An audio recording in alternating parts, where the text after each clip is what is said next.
Shalom, ladies and gentlemen. Today, as always, we'll be talking about our weekly Torah portion, Parshas Vayikra, and not just Parsha. This is the same title of the new book, the third book of Torah, book of Vayikra. And it is very difficult book, especially for me as the rabbi, because, sacrifices, offerings, and everything, it's very hard to relate our days to those laws, but those are laws from the Torah.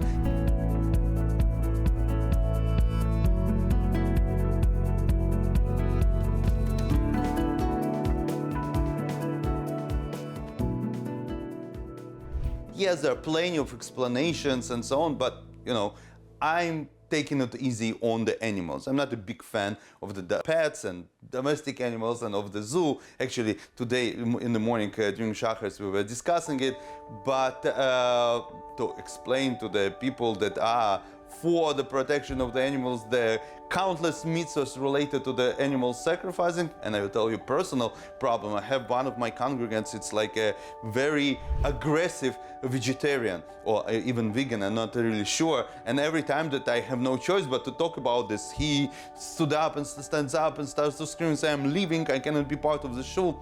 The problem is, in every other synagogue during those weekly Torah portions, we talk about the same Torah and same sacrifices.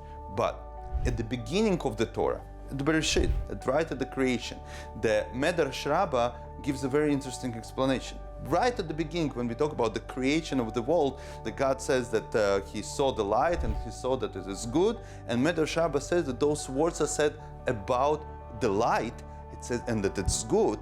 It was said about our book, or book of Vayikra. Why so?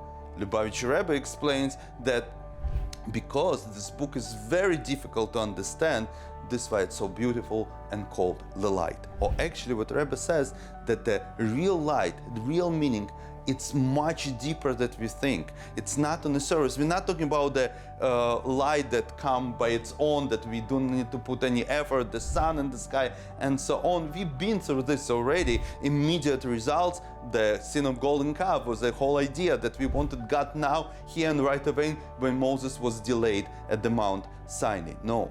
The true light, or I would say the fire, is hidden beneath the surface. We need to dig deeper, to understand deeper, or rather, not only in the book, but inside ourselves. This fire is hidden deeper, and we need to put a strong effort to reveal the hidden meaning of the book and the ability that is within each one of us. And yes, today is much easier. Back then, in order to have a light, you have to work with the sparkles and with the sticks and the stones. But today you have a lighter, you have matches. But for God's sake, you have already the stove that you just turn the knob and the light goes on.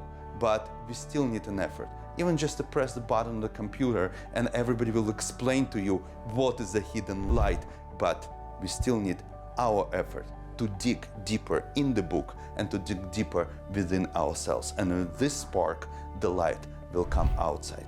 Thank you very much. I see you next week.